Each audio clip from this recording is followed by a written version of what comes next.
to start, but shame how inept I thought we were offensively the first half. We didn't play very well. Just couldn't make shots either. We had some good shots. Max and Cade had some good shots. They just didn't go in. But I give a lot of credit to Illinois. They played well. Frazier might be my favorite player in the league because fifth-year guy that absorbed the process, understood the process, went through losing, getting his butt kicked, and just came back, decided to give it another run when nobody thought he would. He was the best player on the floor, not Kofi, Frazier. He did it on the offensive end, he did it on the defensive end, played hard, and he made a big shot when it mattered. He didn't do much second half, and when in time he made plays. I'm sick and tired of officiating. The consistency, and I'll just give you one example. Their guys go down, we come down, they stop it. My guy goes down, we call, they go down, they let it play. Sick of it. So I'm sick of that. And the consistency's inside. Tough game to officiate. Guess you gotta give Granderson credit. He hit two at the end of the shot clock, one when there was no time left, and he just threw it up there. Those things cost you. Their guy goes 7 for 9 from the free throw line. My second best free throw shooter has a chance on a 1-on-1. And by the way, I thought Julius played his tail off. But it could have been a 5-point play that really got us energized, and he missed the front end of 1-on-1. Their guy makes 7 out of 9. We didn't guard him very good inside, but it's hard to guard him when they just back in. I'm sick of that. But we didn't do a good enough job. So all in all, very disappointed with our first half. Second half, we scored 52 points against the best defensive team in the league. We only scored 54 or 5 at Penn State. I think there's always times when you can learn from games. I don't like learning from a loss, but I thought we learned something from a loss. Second half, we competed harder, just couldn't get it over that 10-point stretch. And big turnover there. We had it down to 2 or 3, and then they get it to 5. Just can't keep bouncing back. And then got to give him credit on that last shot, even though I don't know, most people want to take it. So throw him at me. I'm wondering, the Tyson that we saw maybe in the last 13 and 14 minutes, you were going with the 2 guards with him and Hogard. What was maybe different with Tyson at that point? I think some of it was the way they play it, with Kofi, they do what we call shacking it. They drop him to come off those ball screens, he was open, and then we started re-screening it because we wanted to get some threes because we thought we had to get back in the game. And to his credit, he made them, but a little bit too much too late, but give him credit, he had a big game. AJ played pretty well too, but those big turnovers that cost you, You don't get to do that against good teams. And we have 11 turnovers for the game, 1 in the last minute. You'd probably be satisfied with that.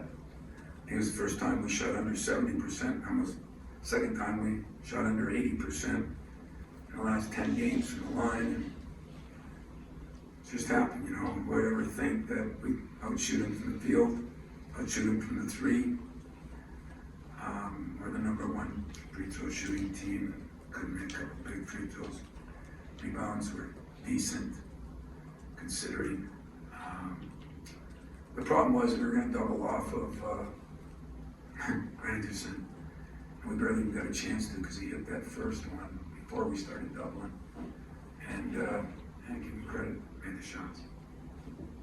Tom, you talked about stuff you learned in the second half. Was one of those things, and one of those things for Tyson in particular, what he is really capable of? No. I didn't learn anything from Tyson. I know he can shoot the ball. We competed in the second half. I didn't think we competed in the first. I don't think we moved the ball very well. Yeah, we made some shots. It's a shame. There's nobody on this team that works harder than Max and Gabe. And a couple of them that were wide open and just not going in right now. Not through lack of effort, not through lack of time spent. Just the way it works. But Tyson's a good shooter. We're not going one-on-one. That's not the way we're going to win games. But he helped us some at the two. But that was a team that had a bunch of small guards too. So understand that's different than playing against like a Purdue or like a Rutgers or Michigan, you know, that has bigger guards. So best thing I got out of today was not Tyson played good. I'm proud of him. Best thing I got out of today is we competed in the second half and really made enough plays to come back. We just couldn't get it under 10. And that was the battle cry in the huddles, to get it under 10, get it under 10, get it under 10.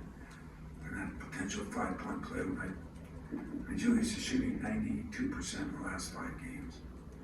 And the poor kid just missed it, but he played his tail off. Yeah, on that note, Julius, what did you like best about what you saw from him today? He competes, you know. I mean, he bangs it, he competes, he's got the ball inside. I thought that last one, when he got the 3-point play, I thought he backed him right into the, you know, but whatever. And then we tried to start fronting him, and I mean, we tried a lot of things. He's a good player, and they throw the ball into him. And so, you know, then one push-up, 1 3-second call, whatever. Tom, is there in these close games down the stretch, it seems like every night, how important is it going to be down the stretch to get a little bit more out of the seniors and the most experienced guys?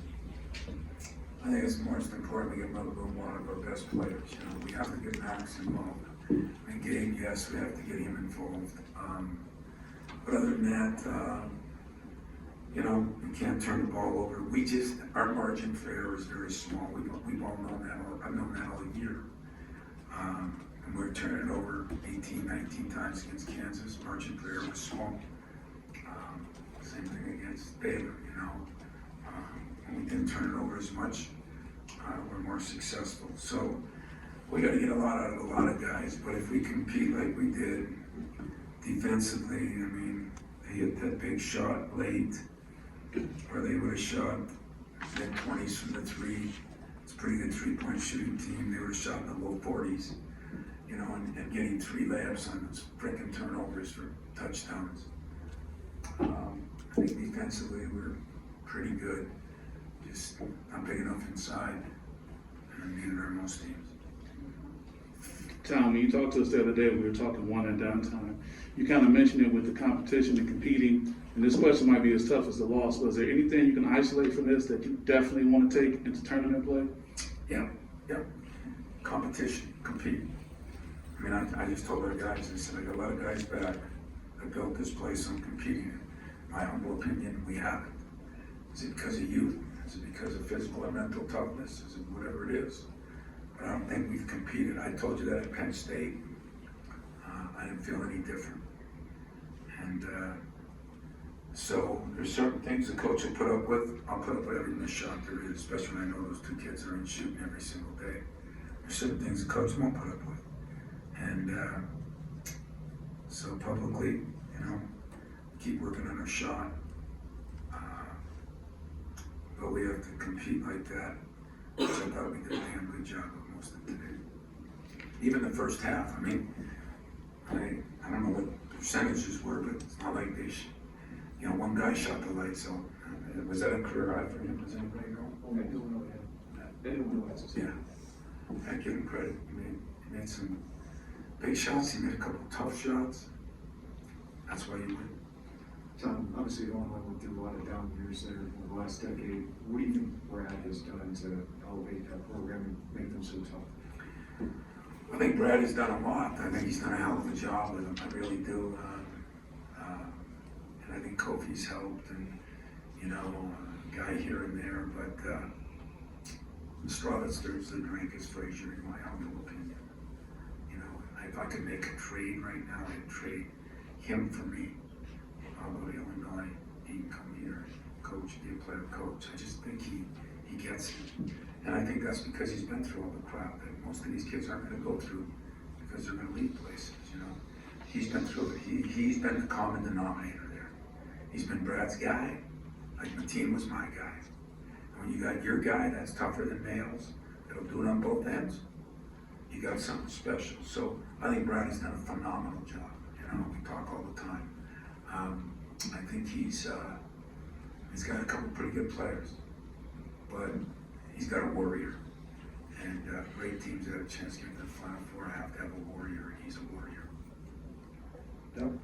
Those last 13 minutes we mentioned about Tyson, but it seemed like the rest of your team also elevated its toughness quotient maybe in those last couple minutes. I guess, you know, I'm sure you want to bottle that, but was that maybe the toughest stretch that you've seen him play in a while? Yeah, I'd say so. You know, I mean, I thought there were some tough stretches against Indiana, some tough stretches at the end against Wisconsin, some tough stretches against Michigan. But if I looked at it against a team of that quality, I'd say that was the hardest we played. It helps when the ball goes in the basket. You know, you feel a little better about yourself.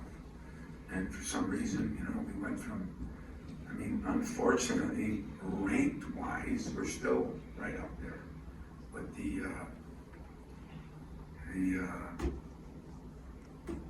stat people, but we haven't been as good offensively. I mean, you can't be as good when your two best shooters are struggling. And I think when you hit a three, or when you get a dunk, or when you do something, sure, it energizes everybody. Our crowd was great because we didn't give them much to cheer about the first half, and I thought they really helped us, almost willed us to a win. But sooner or later, you know, the players play the game, and it's the people on the court that have to make a play or not make a mistake. And my bads, if I had to coin one phrase that, you know, if I'm ever lucky enough to have grandchildren and that kid ever utters the word my bad, it'd be a bad day at Grandpa's house. Tom, Julia said 8 points, 10 rebounds, but Marcus, 1 basket, 2 rebounds, and didn't attempt a shot inside the arc. Did you want him to challenge Kofi more, and if not get him in foul trouble, at least make him work a little bit? You know, it's been a tough thing with Mark, you know, because he can shoot it, and yeah, that's exactly what we wanted to do, but we have to get in there to do that. And so it was a tough matchup for him. Kofi's a better player than he was last year. I think you'd agree if you're an Illini. And I think Brad's done a better job of going to him. One thing Kofi has done is he's developed the left hand, so now you can't play him one way or the other. I think he's been more aggressive. I looked at the film last year. To me, he's a lot more demonstrative and a lot more aggressive than he was a year ago. Or maybe it's the fact that Brad has done such a great job at getting him the ball. You know, I mean, the entry passes are easy, you know, and I thought Randerson did an unbelievable job, but it's pretty easy when he's so deep, you know. When you're trying to throw a pass to a guy and he's posting at the 3-point line, you don't get the same entries. And that's why Julius has had some success, you know. And so we'll keep trying to do what we can do, but certain matchups aren't good. Tom, you mentioned on Thursday that you felt that this team was kind of at a point where every good Michigan State team you've had in this tenure has gotten to where they're about to turn the corner and truly start being, you know, great. Did you feel that the competition today was indicative of kind of turning that corner today? You know, I think over my career, you know, it's been interesting listening to people talk. I think people think I golf all summer. I think they think I take most of the year off and start coaching in February. And I was Shazam when I got in February and March, you know. Let me tell you something, I coach harder in December and January. But at the same time, I do think this is one of the rare times in my career that I felt like we made some progress with a loss. I don't ever prescribe to that loss was good for you. It's only good for you if you don't have leaders and you don't have competitors that are trying to win every game. So I don't, you know, I don't know. I mean, we took a step in the right direction. We made some big plays. We really got after it defensively. We swarmed them a couple times. Just so difficult when you gotta give Randy some credit, you know. I mean, if I would have told you as a Illini here, a man in the front, that Frazier would be 3 for 9, and that includes his last one. So he was 2 for 8 going in there. And Plummer was 3 for 9, 0 for 3 from the 3. And Frazier was 1 for 7. I'd say the Spartans have a pretty good chance to win. I don't care what Kofi does. But I don't think anybody expected Grandison to go not only make shots, but the ones he made and the timing of them, they're backbreakers, and to go 6 for 10 from the 3, just hasn't done that. So give him credit, man. And I don't think he'd give us a lot of blame on that. A couple of them, 2 of them were on kickouts that were after a rebound, and one of them was that one in the corner, which God couldn't have made. So I don't have any blame for anybody on that.